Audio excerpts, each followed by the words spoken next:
Alright, what's up you guys? Welcome to part 3 of my Teenage Mutant Ninja Turtles action figure collection, as this will conclude the side heroes or the allies that helped aid our turtles in their missions and to help defend Earth from the Foot Clan, Shredder, Krang, and the android body, and other various villains that are part of the animated series and movies. So of course there's a lot more characters, but these are the main essential characters that I basically grew up with, the ones that I consider the most important characters. And it's not a lot of characters to go over, but it's mostly just names that we all knew and all know and grew up with. So of course in this video it's more like the human side of the Ninja Turtles fan base, and with the exception of Splinter, but we also have April O'Neil, and we have Casey Jones, we have Danny, and we have Hamato Yoshi. So let's go ahead and take a look at all these figures and just see how great they really are, because if you haven't seen part 1 and part 2, go ahead and check that out, as I'll have the link in the pinned comments below. But for the time being, let's go ahead and check out these characters, because again, these are essential characters to the Ninja Turtles lore. Okay, so up first we're going to be taking a look at none other than Master Splinter.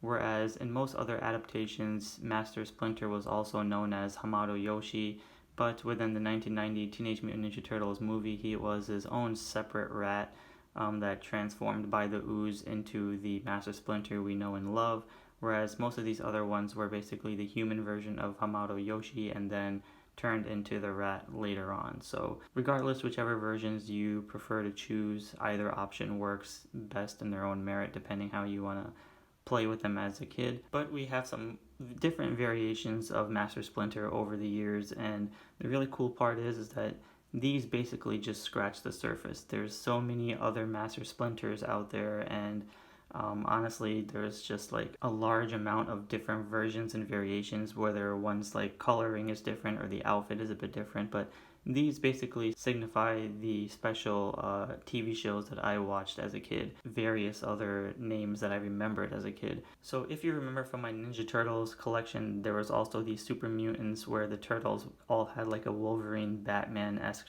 style mask. But this Splinter is roughly in that same body type, which is, tall and beefy, and he has like that armor aesthetic, but it's really a cool looking figure. Unfortunately, I mentioned that I didn't have the Shredder or Rocksteady and Bebop versions, but regardless, this Splinter is really cool. He has some shoulder pads, the browns is pretty nice, some sculpted fur. The texturing on the chest plates look really nice. He's just basically wearing like red pants with some gauntlets, which is pretty badass. The tail is pretty cool. He does have articulation by the knees and elbows as well, so there's not too much, but it is. And then he's got some shin guards, and then, the feet, of course, are nicely sculpted there too. So it's more on the mixed balance side of nicely detailed and also simplistic, but again, this is like the anime version of the Ninja Turtles, so the back of it really nicely sculpted too. Little minor ding there, but that's okay. And again, these figures are kind of going for a hefty price to find complete, but I was very happy to actually at least have this in my collection, so it's pretty cool. So that is Splinter from the Super Mutants line. Alright, and up next I'm kind of putting these two together because again, I kind of forgot which one is which, as in from the Secret of the Ooze movie as well as the Moviestars version, but I believe this one is the movie one and this one is the Moviestars, but if I get them mixed up I apologize. But this one also did come with his robe, but it unfortunately is nowhere to be found. So you can see there's a lot of nice texturing there. There's actually fur, nice material that kind of goes over the plastic to make it look like it's fur. So it's very, very nicely done. He does come with his bow and arrow sack, which is very nice, the quiver bag. And otherwise, the head sculpt is pretty decent. So I do like that. And overall, it's a really nice looking figure. And with this one, he's more on the cracked outside like the movie star versions, and I do like his robe and the overall ripped edges to it, which adds a lot of texturing and detail. The tail came out very nice, but either way, both options work really well.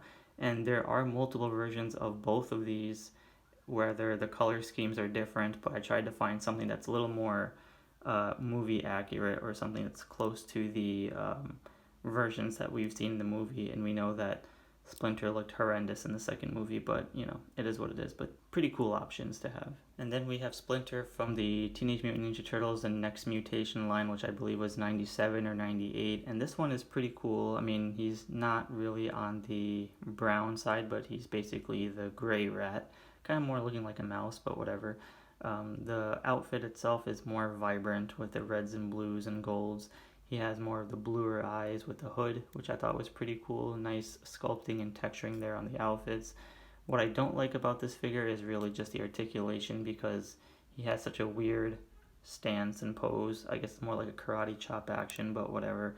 The knee joints are really nice. He has ankle articulation, really good for at least standing on his own here and there. It's a lot of these times these figures do fall, but it's okay. But overall, it's a pretty decent figure.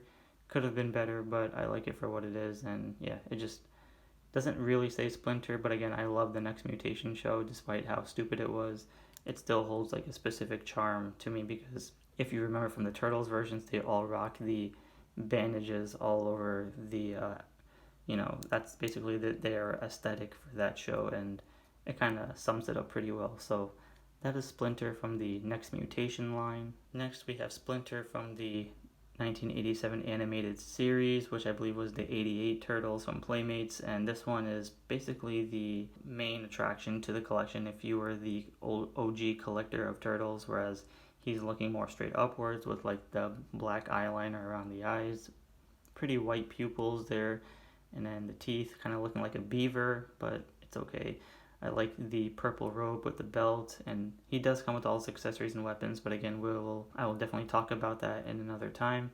And very minimal articulation like the 88 Playmates Turtles, but still good for what it is. And I believe there's other versions of this one too, but I really wanted to just focus on the main one. And there is the cartoon version from NECA, which is far superior than all of these combined, but this one still holds up pretty well. So again, doesn't really look like Splinter, but it still captures that cartoon version for what it is in a modern approach, like how the other figures were. So can't really expect too much for this time, but it still works, and yeah, I like it. Plus his little rat tail is pretty cool. Nice little color shifts from brown to grays and stuff with little bandages there on the bottom. So, and last but not least, we have Splinter from the 1990 Teenage Mutant Ninja Turtles movie by NECA, and of course, you can't go wrong with this. This is the definitive Holy Grail movie version. It is probably, for me, the best version of Splinter, and nothing will ever top this.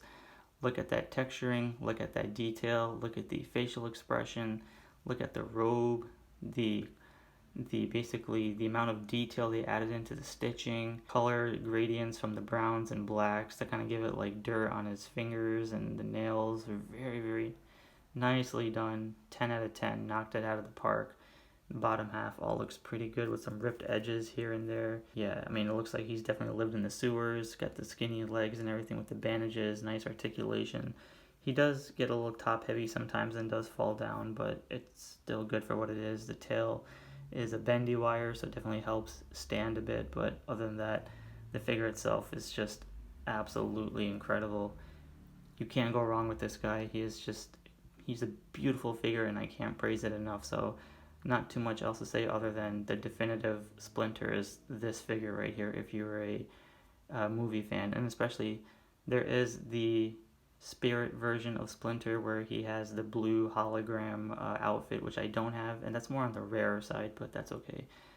I can live without it, so this one definitely works. So that is Splinter from the 1990 TMNT movie. Well, for this portion, I did the unthinkable and digged through some boxes and through some bags of accessories and found the Splinter in the actual cage that came with the Hamato Yoshi and Oroku Saki 2-pack. So I did this for you guys, for those that are actually interested in watching these reviews.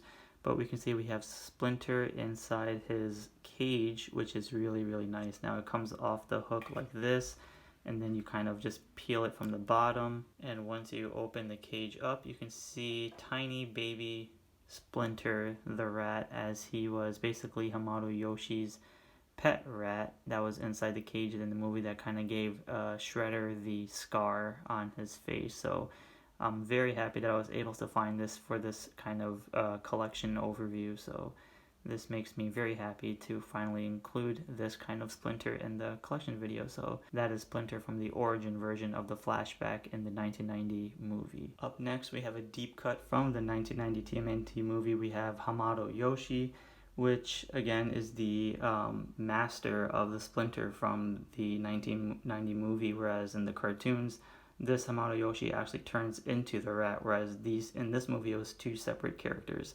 So, and also pretty faithful to the comics, I believe, as well, the Mirage comics. So regardless, this figure is pretty cool. I don't really have an attachment to it just because it's a very, very strong deep cut in the movie. He only lasts like 5 seconds and does like a fight scene with Oroku Saki, but regardless, it's still a pretty good looking figure.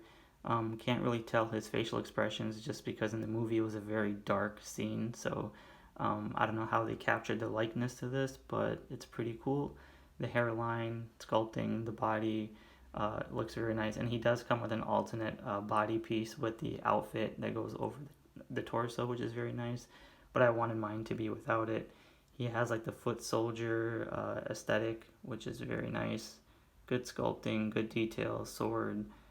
He does come with other weapons and the Splinter cage, so that is Hamato Yoshi. Alright, and up next we're going to be taking a look at Bitch-Ass Danny. Now, Danny is either a lovable character or a hated character, and most of the time he's hated. But this figure, I mean, I'm very happy that they've made a Danny figure. I mean, the facial expression is very nice. He does have the Sid Vicious tee, very cool sculpting with the Foot Clan bandana. Does come with the walkie-talkie and the blue jeans, all came out really nice. I love the sneakers. Very good detail there for that matter. Back of the shirt, nice wash there, looking pretty good. Now the really huge downfall of this figure is that he's really short. He's not movie accurate at all in terms of height wise. I know a lot of people were probably saying, well, he's a teenager and everyone else is taller, but yes, that is correct. But if you look at him next to April and Casey, he looks like a little 5-year-old compared to them. So I would say the height wise, they didn't really do justice to this figure, and I'm really hoping that someday they do like a figure where he has like the black Sid Vicious t-shirt in a better height representation, but for now this will do. And comparing him next to Splinter, I mean, this looks fine because in the movie he did look taller than him, so I guess this works very well, but when you see the other figures, it doesn't necessarily do justice to it. But it's a decent looking figure. However, I just feel like it could have been taller and better, and of course these were like the other elbow joints that a lot of people are not too happy with, but NECA, I guess, tried in their own respective way, so can't complain too much. But again, it could have been a lot better. And he did had another head sculpt, but it just, didn't really make too much of a difference. So that is Danny from the 1990 Teenage Mutant Ninja Turtles movie. Alright, now going back to the animated series, we're going to have the only Casey that I have from the cartoon, because I do wish to have the NECA cartoon version, which I will have someday, but this will do. We have the Casey Jones from the cartoon, whose favorite wording was lawbreaker. The figure just captures the aesthetic of Casey Jones very well, as he was just absolute ape shit in that animated series, and pretty funny of a character. He does come with his bag with some accessories and weapons like the golf club and some wooden sticks here, the bats, which is pretty cool. It's a very green looking minty colored bag, which is cool. The outfit all came out really nice, very minor articulation like the original Playmates, but does do find some ripped on the sweatpants. The shoes, sneakers came out pretty well. Bandages on the right arm and then the glove on the left. The mask itself really does capture that animated series look, so this is one of those figures that actually, does a really good job at being the cartoon version, but overall it's it's Casey Jones. Can't go wrong with him, because even though in the animated series he was just an absolute crazy wildcat to the Turtles, and I love how many times they roasted him, nothing compares to the version that comes after this, which is the 1990 movie version of Casey Jones. So this is the Casey Jones from the animated series. And speaking of the 1990 TMNT movie Casey Jones, we have Elias Koteas, and this there's three Casey Jones, and this is one of those instances where modern day toys and toy companies and overall NECA itself is milking the hell out of this movie. And I say this because it kind of pisses me off in a way where it's like, how many versions do we really need? So to briefly explain why there's three Caseys is, well, excluding this one, we have the farmhouse version where Casey basically removes this outfit, and we have the undershirt, and he's basically arguing with the turtles and April in the farmhouse, and he eats the apple, and the swing by the outside of the house breaks. So this one is I guess it's a nice addition to have, and of course it's an updated head sculpt, which, really does capture the Casey Jones very well. And you got the chest hair, you got the nice dirt all over the white beater. He's got the new elbow articulation, and then of course the texturing in the dirt and all that on the sweatpants, because he just had the fight scene where the house got burned down that April lived in. Shoes all came out pretty well. So again, this one is a very interesting, needed figure, because again, it's a pretty pivotal moment to Casey Jones in the actual movie. But then you have these two versions, which kind of pisses me off, because originally I just wanted one Casey Jones. So this Casey Jones we see right here is basically the first official version of Casey Jones, because he has the nasty, weird peanut looking elbows, which everyone basically hated. And the head sculpt is fine, it is what it is. And black jean jacket over the white shirt, same sweatpants in the dirt, same shoes and socks and stuff as the other version right there. The hair, all that came out very nice, and I like that. Now the thing that made it difficult was because he had another head sculpt that actually came with the actual mask, and then they updated the elbow joints, as you can see right here. They changed the elbow joints on both of these figures. And then, they have this version where he comes with an alternate head, which was this version, and I kind of just mixed and matched because I wanted one version without the mask and one with the mask. So then this is basically the re-release of Casey Jones, and the mask that came with this version had more of a whiter, pearlier white, and this one is more like a duller egg white. So I don't know, that's just NECA being NECA, kind of milking the hell out of so many versions and variants of Casey Jones. And then there's also one more version of Casey Jones where he comes with a motorcycle, so I don't really know how that's really necessary to do, because he didn't ride a motorcycle in the movie. But overall, this version with the mask is freaking fantastic. He looks great, and you can't go wrong with it. The weapons, the cricket bat, the famous golf club with the tattoo, the hockey stick, and yeah, everything else is there. Nice looking bag, nice sculpting and detail, and everything came out pretty well. But again, it's just NECA being NECA and milking the hell out of this line and giving us figures that don't necessarily need, but they're doing it anyway. So yeah, there I am with three Casey Jones, and I guess it is what it is. So that is Casey Jones from the 1990 movie. Alright, and up next we're going to be taking a look at the 88 Playmates April O'Neil, and this is from the animated series, and this figure is pretty cool.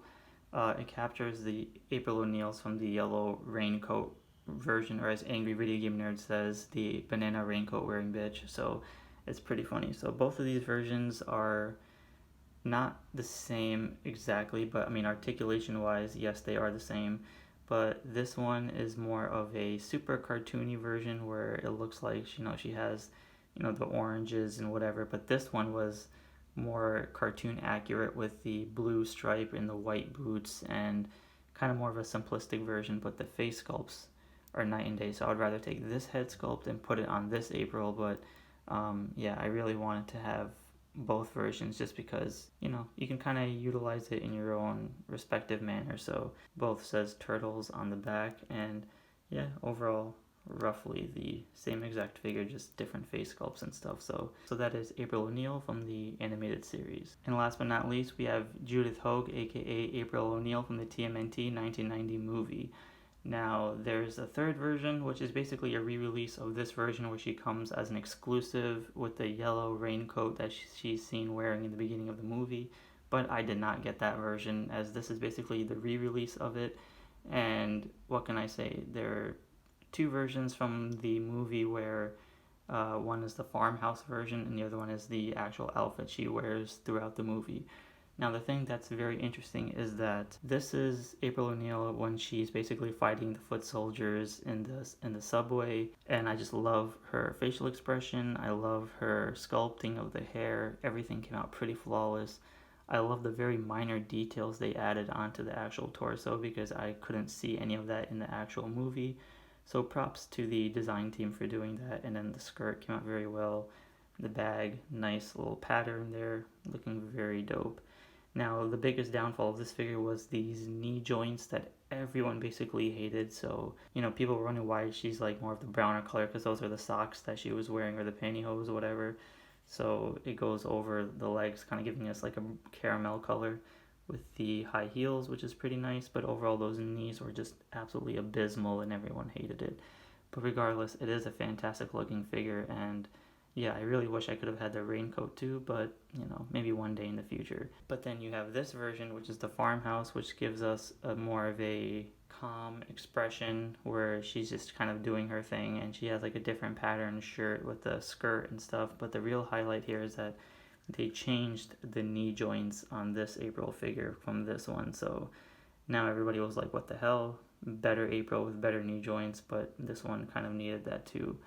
Either option works in your collection, but again, for me being a TMNT fan, especially the 90s movie version, I had to have both. This one does look pretty well. Love the hair sculpting as well. Looks different from that version. Nice pattern there on the shirt. Good fold right there. And then, yeah, the skirts and all that came out pretty well. So, yeah, pretty simplistic figure, but looks pretty decent. Alright, and I basically want to do a quick little comparison with Danny and the other two figures. And as I mentioned during the Danny portion, he's too small. Look how bigger and taller these figures are. They tower over this kid. There was no way he was that short in the movie. So it's a very missed opportunity to make this figure as great as it can be. So I hope they re-release this figure more taller, because Danny should have been at least up to here. That's how tall Danny really should have been. The fact that he's all the way down here, it just does not do well, and that pisses me off because, yeah, I know he's a teenager, but again, he was not this short compared to the other characters. So I feel like NECA kind of did a hit and miss with these figures, as the foot soldiers are also towering over the turtles, and they're the tallest, and then Tatsu also being the shortest of the villains. It's kind of a mess, but it is what it is, and I'm just happy they gave us all these figures in general. So that is the comparison of all three figures from the movie line. Alright, you guys, so that's basically the human allies to the Teenage Mutant Ninja Turtles, as we have Casey Jones, April O'Neil, Danny, and Splinter.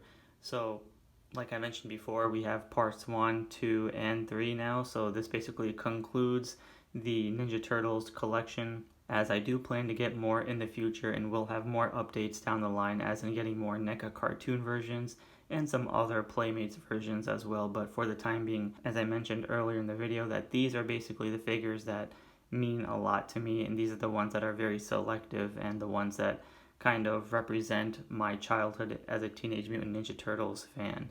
And I know there's so many other versions and variants of these characters out there, but again, the goal is not to be a completist, but to be a very selective collector. So thank you guys all for watching. Be sure to give a like and subscribe, and I'll see you all in the next episode.